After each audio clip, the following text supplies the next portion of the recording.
Viewing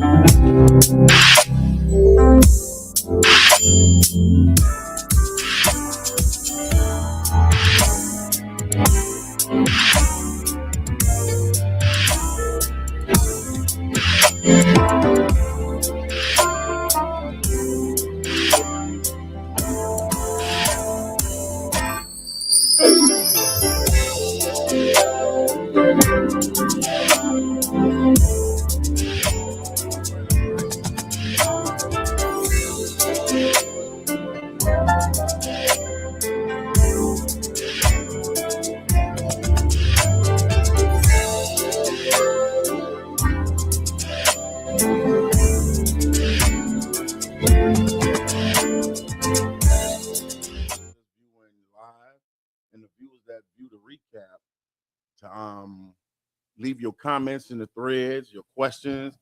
If there's something that we don't have answers to, we can find it.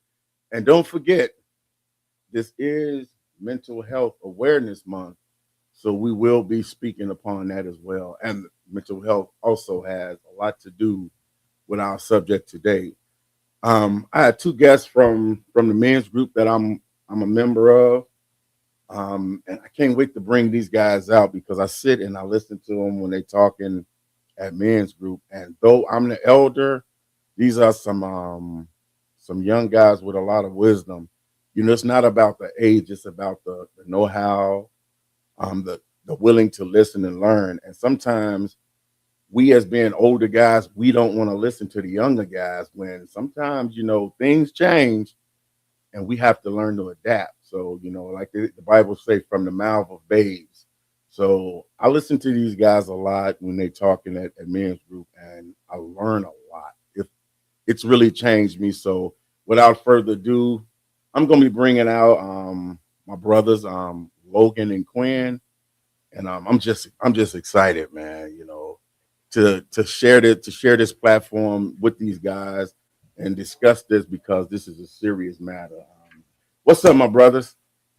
Hey, Dub, how's it going? Hey, Man, I'm like I said, I'm excited to do this with you guys. It's a sad thing that we have to discuss it, but it's something that must be done. And what other brothers to discuss with between, but other than two outspoken, wise young guys. But introduce yourself. Tell the audience a little bit about yourself, and go ahead, Glenn. Quinn Boltman, member of Brothers for Brothers, mental health group, and they're going there for about a year and a half. Green Bay native. I did just shy of 4 years in the Army as a cavalry scout. One tour to Afghanistan. Been back in the area since 2014. So um, that's me. okay. I'm Logan. Grew up in Howard Swamico area, and after high school, I went into the Air Force. I was an Air Force firefighter for 8 years. So I traveled all over the world full time doing that, and had some cool experiences. Met a lot of guys, and after that, I moved back here in about 2022, and I'm so thankful I found the Brother for Brother group over at the Prohibition Lounge. So that's really something that helps my recovery and transition back into civilian life. Oh, okay, okay, okay. Well, okay. Well, I'm just. It's crazy because I didn't know that. I didn't know that you was a military guy. I never knew that. Oh, I'm you gonna didn't leave. know Logan was? Huh? You didn't know Logan was too? Oh, yeah. I didn't know that. See, I'm learning something. The old guy is learning something new. I'm gonna leave Logan on the big screen because I think I got a feeling I'm gonna learn a lot. Just oh my, now I done turned to a fan. Just like that, I done turned to a fan. And one of the things that catch me about you is in group. He's quiet, and then when he start talking, I just sit back and go, who the hell is this guy? And now he's sitting here like Clark Kent. Yeah, it was this, I was that, I was this, and you know it. But brother, honestly, okay, I got to get serious now. I'm just kind of like, man, he was in the military. This is my admission to the world. I've said it a million times. My biggest regret was when I had the opportunity to go to the military, I chose to go to the streets. That's my biggest regret, because I always say the same way I fought in the street, I could have fought in the military. Right. So It's interesting. It's interesting the similarities that a lot of the guys have in the group, whether they're military members, non-military members, and those guys who just had harsh lives and violent lives and experienced that kind of violence in different forms. And we all kind of have a shared brotherhood through that, which is really interesting. That's really my biggest pet peeve. And I say, wow, my life could have been different. And when I hear you guys be talking about the military stories, be it good or bad, I go, damn, I'm not part of that story. And I go, and I envy it, and I go, damn, man, I'm jealous. It sounds bad, but I'm like, man, I wanted to go to the Army. I really did. And my uncle, I had two uncles went to the Navy. I had an uncle went to the Army, and I was like, yeah, I'm going. And I got deterred, and ended up going to the street military. Mm-hmm. And you know where that's sending you. But anyway, what was that like, Dub? What was it like? You've heard some of the similarities in group and that before, but there's got to be some main similarities of that, and maybe some of your experiences. Okay. And you know what? That question right there is going to take us right into what we'll be talking about today. The number one killer in guys under 45 is suicide. And when I listen to you guys' story, it makes me think about everything that I've dealt with in life. A lot of people we've seen people glorify doing wrong, but there are some of us that we know we done wrong, and it haunts you. No, regardless of what people say, your past can sometimes haunt you. And every day I have to live with the fact that my wrongdoings, it tore apart people's homes. Kids starved because of my wrongdoing. I'm not ashamed of my past. So how we say in the group, be vulnerable. I'm being vulnerable on live. I was a street pharmacist. Let's just put it like that. So when I listen to you guys talking about the trauma that you go through from the military, I was in the streets. Everything that you go through in the military, we go through in the streets. The shooting, the not feeling safe, not being able to do certain things because here comes somebody's always out for you. You have to be ready and stay on guard. So a lot of things that I've done, it kind of, to this very day, it still sets in my mind. That's why I stay so busy, because an idle mind is dangerous. So if I'm just moving, it keep me from going back. I try to keep going forward because I want to do as much as I can to make some corrections. You can never fix what you've done, but you can always work to be a better person. And right, I done some things where if I hadn't have been brought out of the situation, you guys wouldn't know me, because I would still be locked up. And these things was from, I would say, 1993. I would still be locked up today. I was blessed, a lot of people, some people don't believe in God. I do, because I know he brought me out of a situation that I was doomed. And he brought me out of it through my father. My father turned me in to get me off the streets. I didn't understand it at the time. He turned me into the police, but he did. And it saved my life. I'm here today because my dad loved me that much. But I still suffer from the things that I know happened because of my doings. I've seen an addict walk in the building and use the drug and passed away. That's the scariest thing to see. And then to have somebody run and say, I want what he had, that's scary. So when I hear the military guys talking about seeing a buddy die, somebody get hurt, it's the same thing in the streets. I had a best friend, we was just like brothers. I had his brains on my shoes. I was standing next to him when he got killed. His brain was on my shoes.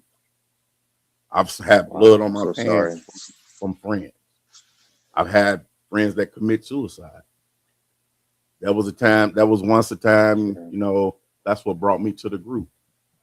That was a time where I felt in my life that it was no fixing anything that I done. And it wasn't just because of what things I was dealing with now. It was my past. Sometimes your past can come back to haunt you. And that's what happens. Every now and then, I have to go back and self-check myself. That's why I don't judge anybody. Everybody can make a mistake. But the one thing that I did learn was God don't forgive suicide. If you take your life, that's something God gave you. The most precious thing he could give you was life. If you take it, that's a disrespect and spit in his face. And I love God a lot. I'm afraid of him. I ain't afraid of nobody else. I'm afraid of God. But that's the way, we go through our postpartum, or what y'all call, what do the militaries call it? PTSD. PTSD, post-traumatic stress disorder. We got it as well. Because once you live a life, you might just stay away from it, because people don't forget things. And that will forever be behind you. You may not be looking over your shoulder, but that's always behind you, because some people just like that. Yeah, I think there's a lot of shared experience, especially with, the trauma bonding that you go through both on the streets and in the military, that really there's no other sort of camaraderie like that in the world, that just brings those men and women together, through horrible situations that, those people become your family. When you have to go through that loss, it just completely rips your heart out every time. Dub, I appreciate you sharing. And that shows that, I respect you. And the other part is that the vulnerability side of it, that's not a weakness. And that's something that we try to share in the group, is that vulnerability is not a weakness. You can be vulnerable. And actually, it's really difficult to be vulnerable. And I would consider it a strength. Well, that's why when I'm the type, I try to how can I say it? I try to make everybody laugh, because I know how it feels when the laughter's gone. Because I've been to the point where my laughter was gone. And there was a guy that I knew right here in Green Bay. He was a good friend of mine, and the fact that he committed suicide, it still haunts me, because the day that it happened, we were supposed to meet the very next day. We had made plans. He was a artist out here. He actually used to own. He was the owner of the Urban Culture Center, and his name was Tommy Boy. And some of my family knew him from Chicago, but I met him when I moved here. And we just clicked. We was from two separate parts of the neighborhood, like how they say, two hoods that normally would crash, but me and him got along. And when we talked, I realized that we both had the same goal. We both done wrong in the past, and we was both busy trying to right our wrongs, but we was going about it the wrong way, because you can never right your wrongs. You can just fix the person that you are. And when he committed suicide, that was hurtful, because he was the smilingest person, always positive, always telling the next man, hey, whenever you need somebody to talk to me. Don't ever hold it in. And all the time he was holding he was holding the weight of the world on his shoulders, and it backfired. And we were supposed to meet the very next day. And that's one of the things that haunts me. I'm like, damn, if I hadn't have put off that meeting and said, no, let's do it tomorrow, who knows? He wanted to meet that day, and I was like, I'm at work right now. By the time I get off, I'm gonna want to go home. We can do it tomorrow. I'm off. And that's the meaning of don't put off things today. Wait, don't put off things for tomorrow that you can do today. And I look at this and man, what if I'd have just went to that meeting? But like we say, the inevitable is that if something's gonna happen, it's gonna happen. Yeah, and that guilt is really tough to deal with. I mean, I was going through divorce when I was on deployment and had one of my sergeants talk me off the ledge while we were in Afghanistan. And then less than a year after we got back, he had changed stations, moved to Kansas. He was also one of going through a divorce and, unfortunately took his life as well. So definitely struggled for years on the, well, what if I would have called him more? Or, he was there for me. Why couldn't I have been there for him? Right. But guys, think about it.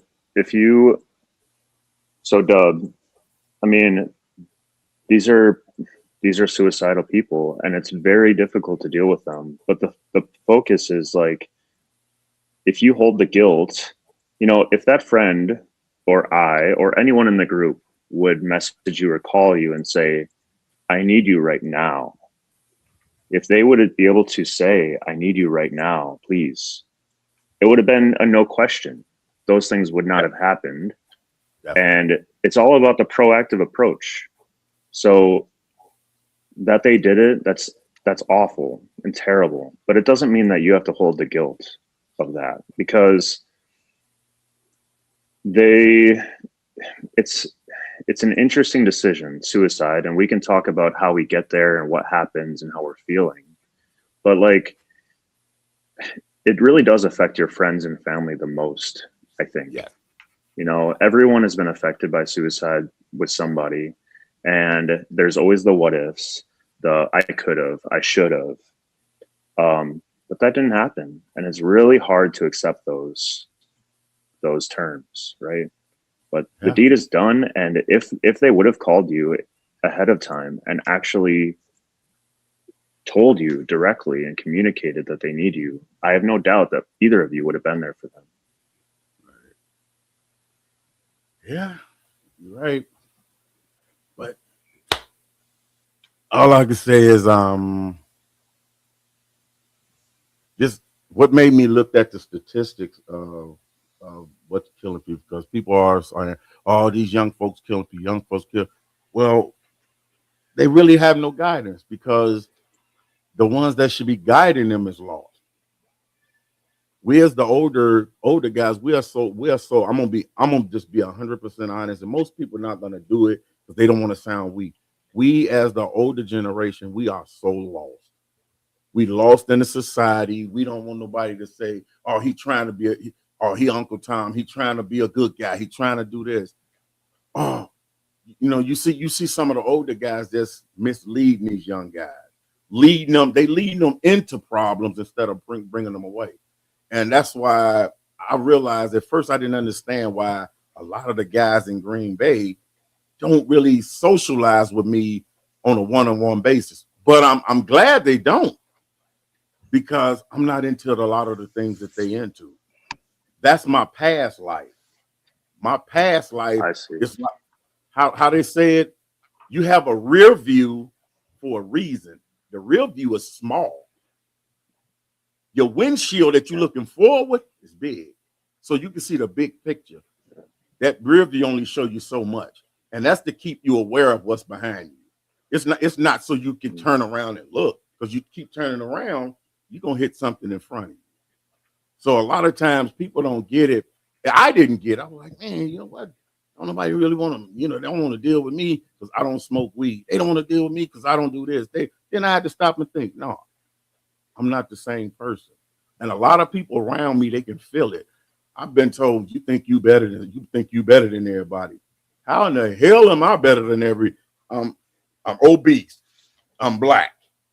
I'm not rich. I live from check to check, but I'm comfortable. So when people use all these different things to make me say, I came from nowhere and now I'm somewhere, and I'm happy with myself. I was in that seat when I wanted to just go, I'm done. The Mason Street Bridge was my best friend for 2 days. 2 days. I could practically see through the water, if you know what I mean. And my brother, man, I love him. I love him to the death. Called me out of clear blue. Where you at, man? What's going on with you? I'm like, why you asking me that? Because I feel you, man. Where you at? And I told him. He said, man, you out your damn mind. Came right. Stopped what he was doing. Stopped cutting hair. Walked out on his customer. Came right where I was. Talked to me and brought me to the meeting. That's how I end up at the Brothers Helping Brothers. It was, but I'm so glad you did. yeah, me too. And Yeah, especially as we groups hear evolve. those stories. I mean, we hear those stories all the time. It's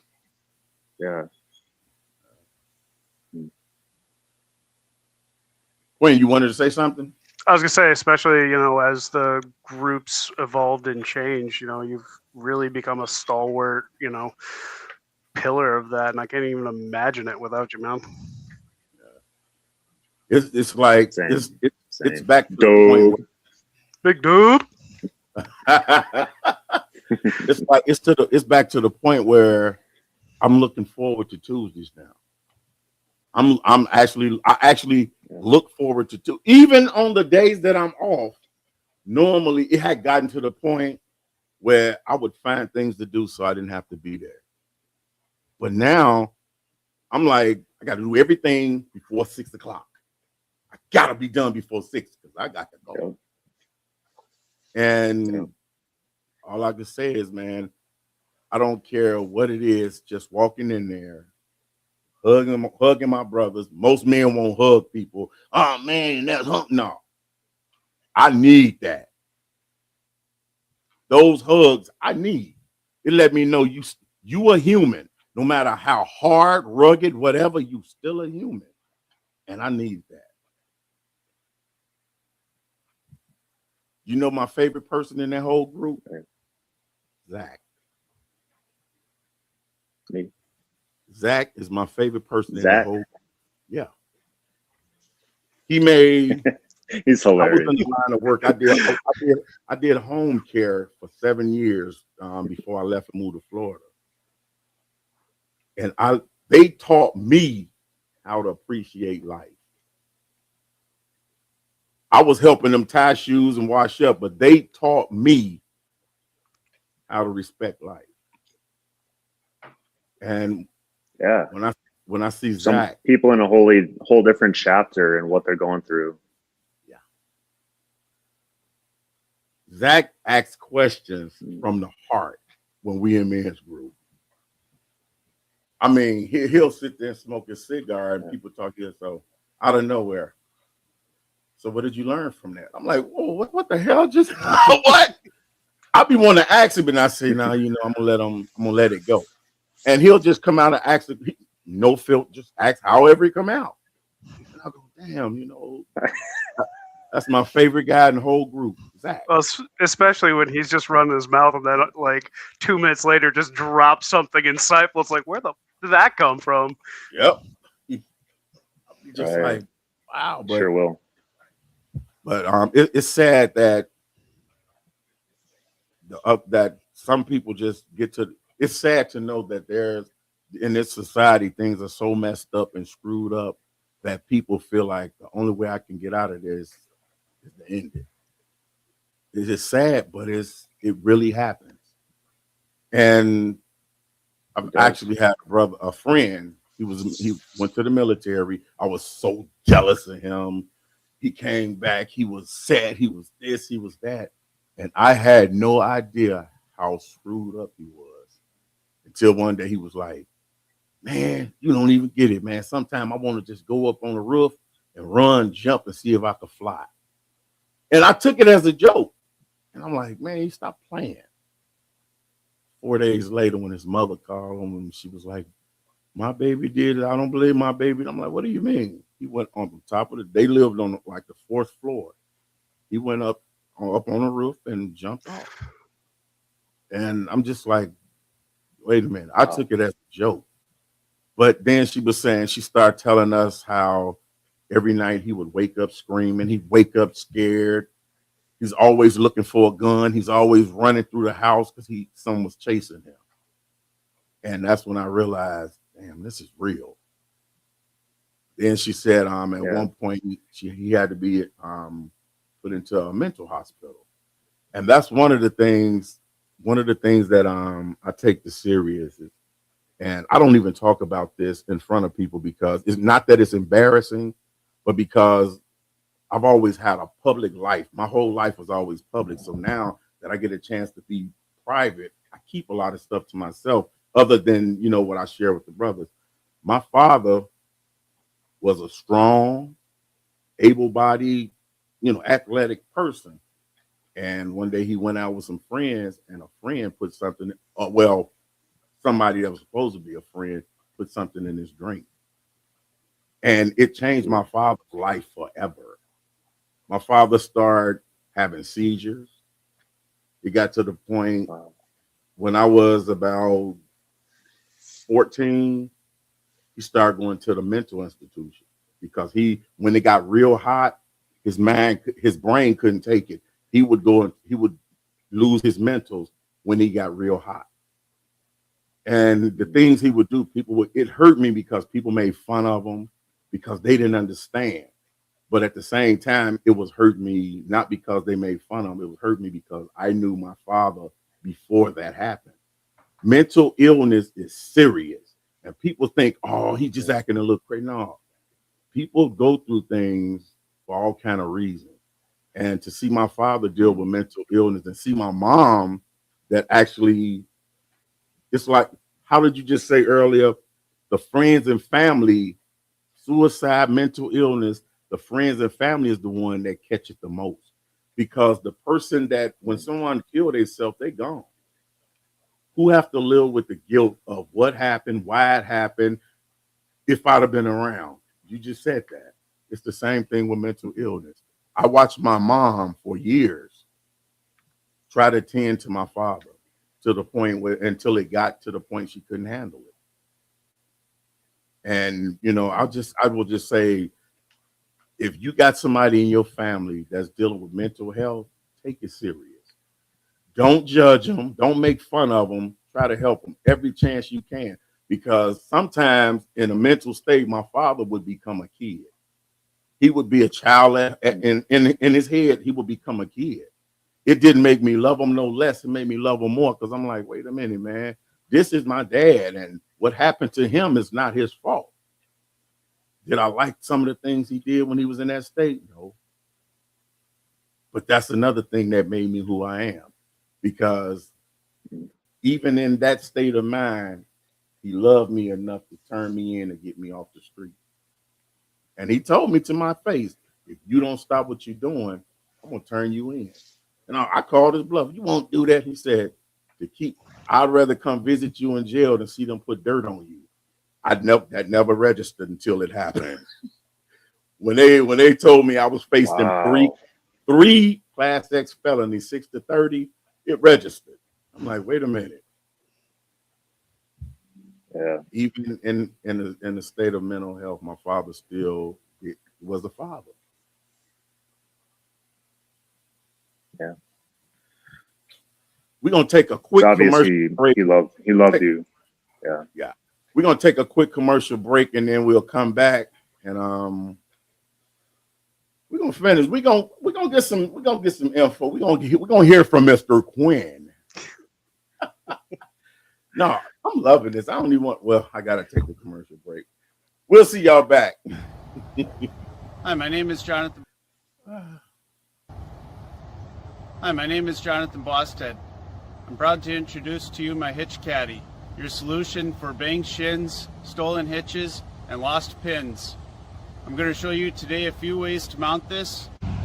First, I'm going to show you my trailer mounting option.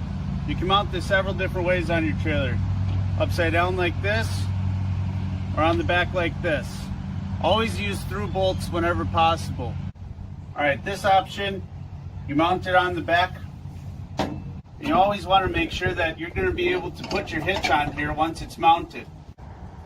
Now I'm going to show you the way that I clamp it. That's way number 3.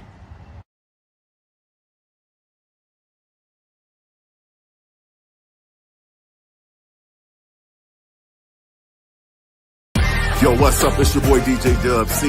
Dub C's Entertainment. Yo, I'm talking to all you artists out there. You need to be in the building. All you artist supporters, you need to be in the building. Let's get things back to the way they used to be. Where one support, all support. That's right, the Dub C's 17th Annual Award Show is going down July 11, 2026 at the Delta Battle Marriott, formerly known as the Ramada Inn. If you are an artist, you need to be there. If you're a supporter of artists, you need to be there. We'll be honoring artists. There'll be a voting ballot where those certain artists will win. Even if you're not a winner, you're still a winner. Still show up. Dinner will be served. Music will be served by my man DJ Trill Will, hosted by my man Big Ben. They'll be in taking care of business while I'm holding it down. So make sure you get your votes in. Make sure you get your name on the ballot. Be in the building. Shout out to who's got the buzz. Keep moving, keep grooving. Tell me who's hot, who's not. Cash or trash, that's the way we laugh. Dub C's Entertainment, 7th Annual Award Show. We out of here.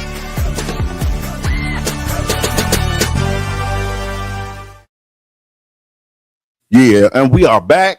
You are tuned in to Brother for Brother, and I got 2 guests from the men's group that I belong to each and every Tuesday. As you see at the top of the screen, it'll come across. You know, if you're a male and you need someone to talk to, you got things on your chest, so you just need to come sit down, talk, listen, come down and join us down at the Prohibition Cigar Lounge, 159 North Broadway, right here in Green Bay. And shout out to my man Glenn for opening his doors to us as well, man, because there's Oprah for women, there's all these talk shows for women, but there's really nowhere that men can go, congregate, be vulnerable, and, you know, get things off their chest. So for him to open his doors, that's why I always say, man, Glenn's a humanitarian and don't even know it, because that's his establishment where he, you know, a business, and he allow us to come there and meet. And since I've been going there, I go there in the middle of the day when I'm not at work. I'll go there just to have a cigar, sit down and think, design, do some of my designs. It's peaceful, and that's my safe haven right there. That's my getaway. So anyway, come down, check us out on Tuesday nights at 6 p.m. at the Prohibition Cigar Lounge. Trust me, you won't regret it.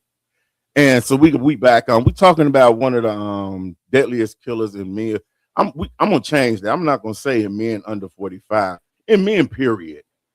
And I say that because there's women that commit suicide as well, but I'm focused on men because men are the ones that carry most of the weight. Men carry so much because the moment a man leaves the house, the whole world is on his back.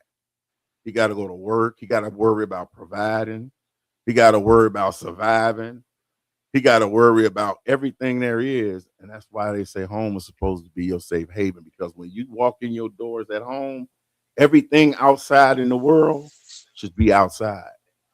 But sometimes that's not the case. And that's what it leads to a lot of mental issues, and, you know, it's some crazy things be going on. But I'm going to shut up because I can talk about this. I can talk about a lot of stuff forever. So we probably gonna have to do 2 or 3 shows just to get some of the stuff off my chest.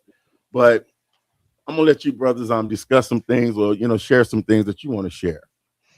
Yeah, I think where you're going there, Dub, just with, you know, the pressure that men feel with mental health and actually seeking help and being vulnerable, you know, it's viewed at with 2 different lenses between men and women. So, I mean, it's more, you know, socially acceptable for women to, you know, have manic episodes, be medicated, whereas men, you know, we're always the tough guy. We always have to be, you know, rock steady. Even in the military, you know, people would get ostracized a bit just for going to mental health services when that's something that's provided in a job that it's damn well needed. So, I mean, we had a few guys that had went, and initially, you know, there was some heckling like, oh, so-and-so's going to mental health. But by the end of it, the people that weren't going really banded together, and we're working to change the stigma within the military, at least within our unit, on this is something that's needed to keep us here. Man. Yeah. I think that definitely happens in the military, but it must happen everywhere because, they have so many barriers that are lowered in the military. The medical services are available for free, and yet the guys act like they're so tough that they shouldn't use those. They shouldn't go get their knee checked out. They shouldn't go into therapy. They shouldn't be medicated for something that is really hurting them or is making their life difficult. And I don't know. I'm sure it's the same way out in the civilian world as well. That we just need to take care of ourselves, and our mental health is just another one of those pillars that we got to take care of. And I like, Doug, that you said about, you shared about your father and how things changed so much for him. And one thing that I appreciate about the group especially is that it's not those crazy people over there. It's not those people suffering from mental illness. It's we get to share and see among each other, hey, this week I was really depressed. Hey, I'm schizophrenic. Hey, I have had bouts of bipolar. I've had other mental illnesses that can be very severe, but we get to sit and share a cigar with them, and we get to understand what it was like for them. We get to see it in front of us. So it's not, it takes away that, oh, I'm not like that. I don't need to go to an institution. I'm not like that. So I'm good. That must mean that I'm fine, right? I can deal with this. And that's not always the case. There's varying degrees where these struggles can be and challenges can be really difficult on our lives, yet we don't have to be institutionalized or we don't have to go to the hospital for it, but we still need support regardless. I agree with that.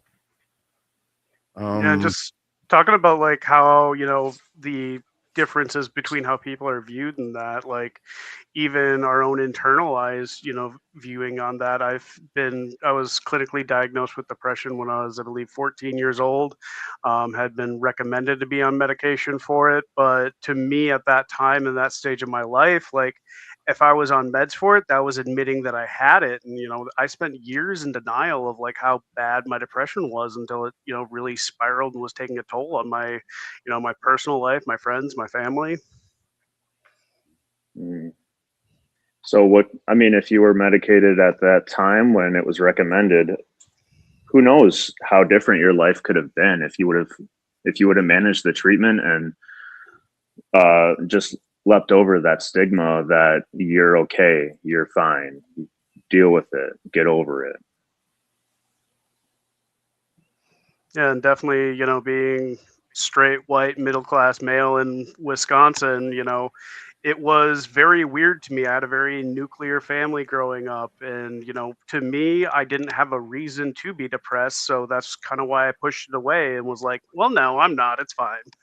And that just isolated me further and brought me down like darker and darker places. You know what's crazy? The way you just said that, it made me think that white, black there's no difference, because in the black community, the way you just said, me being a white, the sponsor, and they say, oh, I'm not. That's the same way that some black people look at it. Oh, black people aren't crazy. We're not mental. Oh, I don't need that. Oh, I'm a black guy. I'm not a white guy. White guys are mental. Oh, that's anybody can deal with suffer from mental illness, and for various reasons. You can be the most healthiest person in the world and go through one issue, and it just sets you off. I mean, it's people say, oh, people not really crazy. They acting like that to get a check. Well, some people are. Some people do it for attention.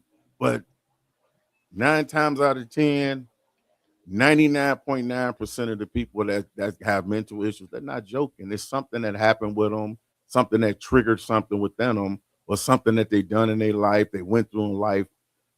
Man, it's just sad that to see when you see a loved one really going through some things, it hurts you more than they're actually being hurt dealing with it, because you want to try to figure out, what can I do to comfort this person? What can I do to make sure? It got to the point, some of my summertime days was spent protecting my dad. And this was one of the crazy, it sound weird when I say it, but sometime when he went through his mental spill, he would become vulnerable to everybody else. And there was guys in the neighborhood that knew his situation. Now, when he was himself, his nickname was Devil. I never understood it until I saw him fight one day. I said, yeah, he the devil. Because he police, bus, he didn't care. He'd fight anybody. But when he was sick, it get real hot outside, and his brain started going through the little motions. He turned into a kid. And then you got grown men, they want to look tough by going at the person with the sickness. I was a young teenager, but at the time I felt like I'm his son. I got to protect my daddy. I got to do what it takes to protect my daddy, even if that man bigger than me. So that was one of the ways that I kind of got out in the street.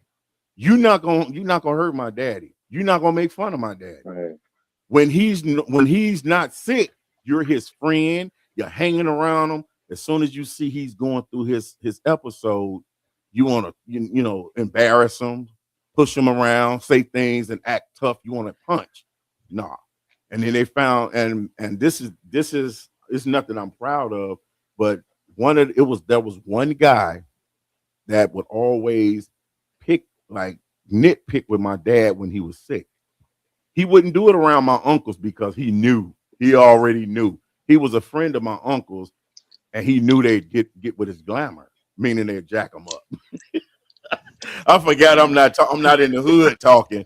It just means, they would have did something to him, because my father and my mother brothers, they all grew up like one family. So if you mess with them, the brother-in-law is coming to get you. They can get into it with each other, but can't nobody else come from the outside and get into it with either one of them. So This one particular guy, I saw him hit my father one time. I was too young to do something, but the time when I got arrested and was in jail fighting those cases, guess who I ran into? That was the only day that I enjoyed jail. Because I saw him and he was like, "Oh, what's up, nephew?" And I'm like, "Oh, yeah." And all I kept saying is, I'm not a kid anymore. And I was street politics, I was plugged. You in here, you're a nobody. I'm plugged. I'm finna get you. And he like talking to me, yeah, man. Oh, man. I ain't seen your Uncle Blue. Well, you couldn't see him. You in jail. So I said, hey, don't you remember? I said, you remember Willie Frank? He go, oh, yeah, I remember Willie Frank. That was my guy. I said, he wasn't your guy. I said, I remember you used to smack my dad around when I was little. Every time he got sick, you want to show off. Oh, man, I was just kidding. So I said, oh, man, you play rough. I just started welling him. I got sent in a hole 3 days after I went in there. I welled them real good. And then, I ended up going, when I got out the hole, I had to go to another tier, but I still got him. Every chance I got, I made sure he got touched. Because all they kept saying in my head, you disrespected my dad when he was at his lowest, but you supposed to be his friend. Don't call me nephew because you're no kin to me. But that was, other than that, how good to say that. Yeah, I bet. Yeah. No, we say it in group all the time. We're a reflection of each other, And so the people that were around, I mean, the guys in the group, there's a protective feeling on that. If I care about you and I know you, especially up there, just like Dub, I've been going to group for like 2 years, over 2 years, right? And sitting with Dub most of those Tuesday nights, and I know a bunch about Dub, but I don't really know the surface level stuff, right? I don't really I can't tell you what most of the guys do like for work. I can't tell you where they live. I don't know, but I know some of their deepest, darkest secrets, some of their emotional pain, some of their victories. I mean, we share it all, and it's that group that we need each other because we know that we would go to bat for each other too. So it's just an interesting. I mean, every Tuesday is different when we go in there. We don't know what we're getting into, honestly, and that's what makes it exciting. But I like having the emotional connection with people, and you know, we kind of skip the small talk, and it's real talk from the start. So I just really appreciate that, and that's what we need. We need friends that are going to be there for us the way that we are. We get a chance to let out things that we can't, either you can't let out at home because it may be taken the wrong way. You can't let it out at work because it may cost you your job. You can't just let it out with anybody because nowadays, those that you feel are your friends, if you tell them something, that's what they use against you once they're mad at you. So when I'm at group and I'm sharing, I have no ill feel. I'm just like, man, I can just let it out. Well, I'm not gonna rip my shirt and let it out, but you know what I'm saying. I think Quinn might. I know what I'm expecting to see on Tuesday, Dub. Well, yeah, brother. Yeah. No, but you know, I mean, I understand, and that's why I sit. And the reason, you know what, I'm so comfortable. I was like, sit in a circle. One, the chairs are too low. I can't do that one. When I get up, my knees pop and sound like somebody cooking bacon and popcorn and all that. But I like sitting right behind the group because I see something that I haven't seen in a long time. I see camaraderie. I see genuineness. And I hadn't seen that in a long time. That's why I disappeared. And now I see that. I see a joke every now and then to lighten up the mood. And there's certain people, when they see everything's getting a little touch, they'll crack a joke. And Dave, I love him. Yeah, we need that. I love him because he'll just blurt out something. He don't care.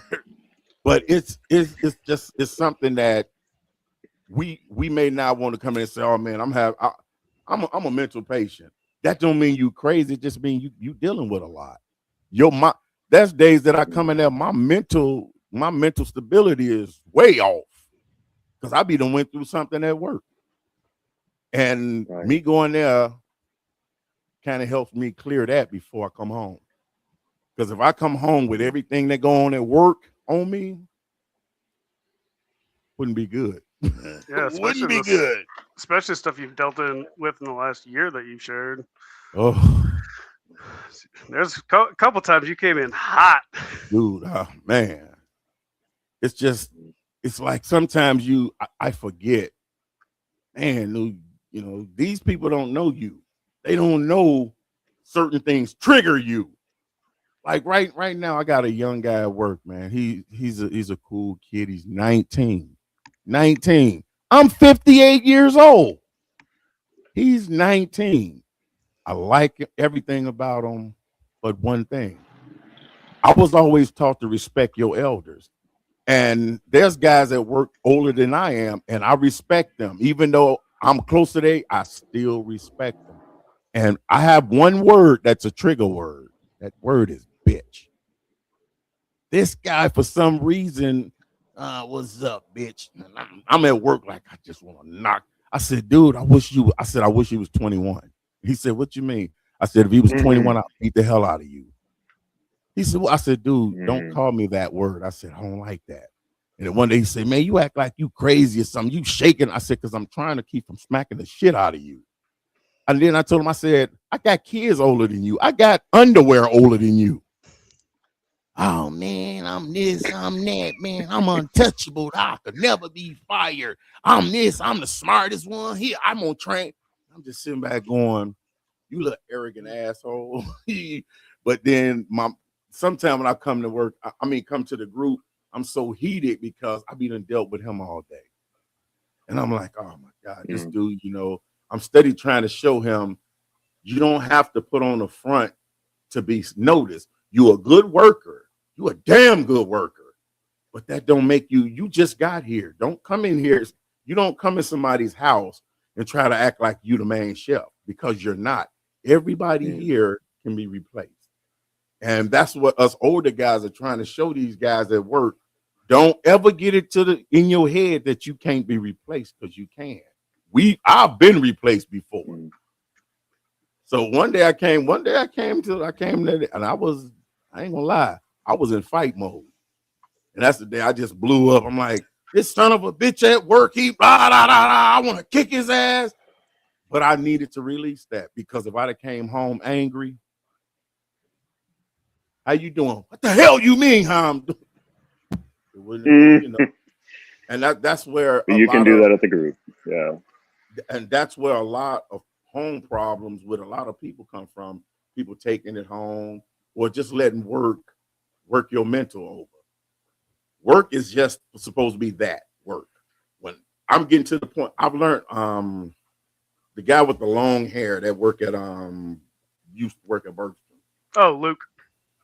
He said something. He said, every day that fucking job, I had to leave it. He said, but now I'm learning. He said, I'm learning how to leave work at work.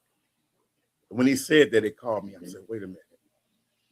3 weeks I've been practicing that. Work, stay at work. Don't text me when I'm not at work. Don't send me no message about work when I'm not at work. Don't call me, ask me about doing no overtime when I'm not at work. If you can't do it when I'm at work, I'm not doing it. I don't want to socialize with nobody from work. Well, other than, my nephew, I deal with him. My stepson, I deal with him. I don't want to deal with nobody from work outside of work, because my personal mentals mean a lot to me. And if I'm socializing with you, something about work is going to come up when we're away from work. And I don't want that. Mm-hmm. Yeah, my old man was guilty of bringing work home with him a lot. Like, I remember growing up, we'd sit there, always be excited when Dad's home from work, and then he's like, just give me 10 minutes, leave me alone for a little bit, and then I'll be fine. But, he was just an ornery son of a bitch for years. and then he retired, and it was like a light switch. Yep. And he was chill as can be, and I had moved back in with them before I bought my house when I got out of the Army, and I was going to school and working full time at the time, and I had back to back. So get home at like 10 o'clock at night, and Dad's like, "Oh, hey, can you come downstairs and help me this?" I'm like, I want you to think back like 5 years, Pops, before you retired.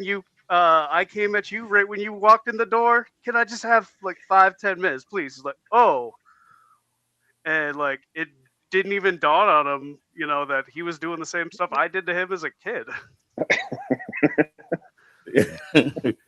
But yeah, that's one of the things that I love the most about this group, man.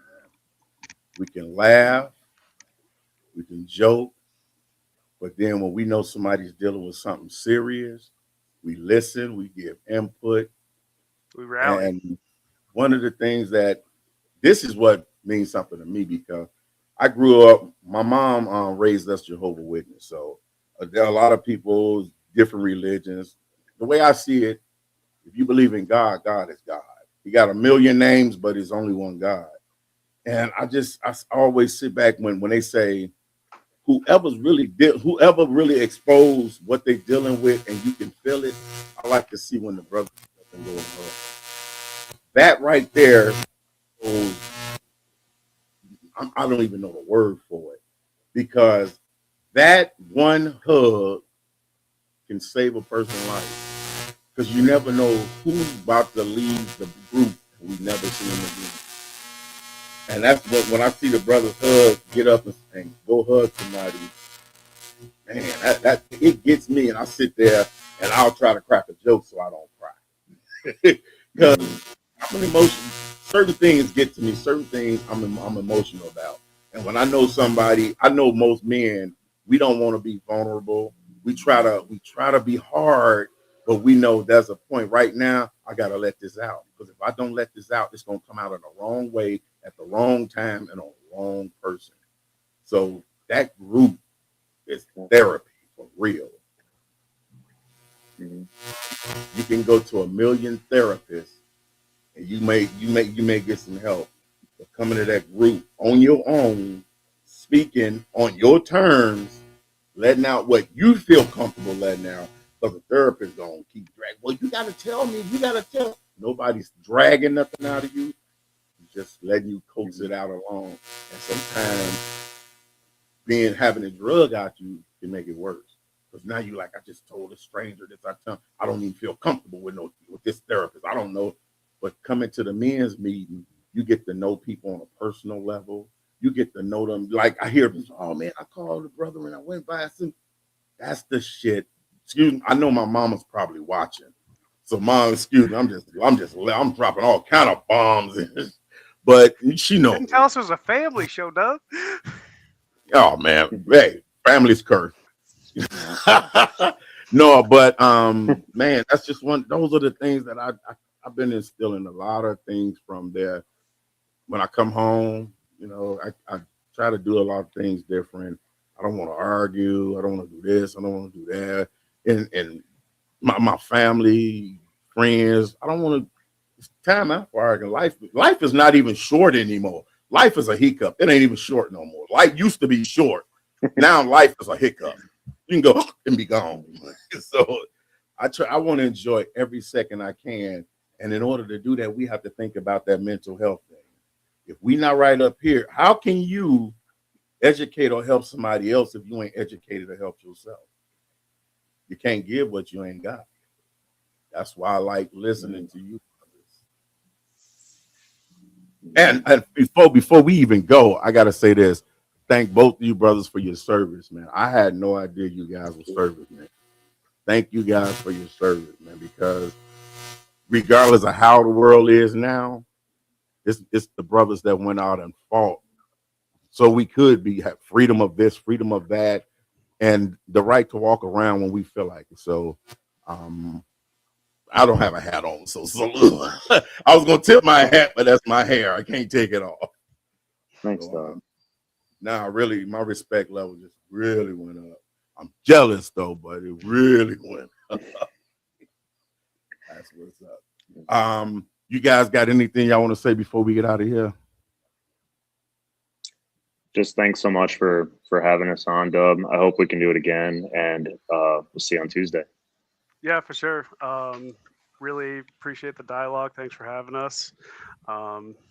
We learned a lot about each other in this short hour. So thank you, sir. Well, you know what, brothers? Anytime, any subject, I don't care if you say, hey, man, I want to come on the show and talk about no good friends. I want to go on the show and talk about women. Whatever it is, brother for brother. That's what this show is about. We're going to go to another commercial. Right. We're going to come back, and then I'm going to close us out. We're going to do this again pretty soon, y'all. Pretty soon. All right, let's see what I got here. Ladies and gentlemen.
All right, all right. Well, brothers, it's been a blast. And I really, man, I learned a lot. I learned a lot about you brothers today. Servicemen. But man, now I can't wait for Tuesday to come again. Because now I'm like, yeah, man. Last month I had Noah on here. Oh God. Love him. That brother, he's deep. He's deep. So I'm gonna get a chance to get everybody in a group on the show about something. And one of these days I'm gonna come down with the phone and I'm gonna get some footage and everything. Because I have to make a brother for brother commercial as well, you know.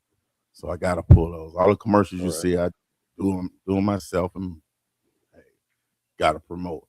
But shout out Jonathan, my hitch caddy. definitely. Wow. Why is that caddy? Why is it so rusty?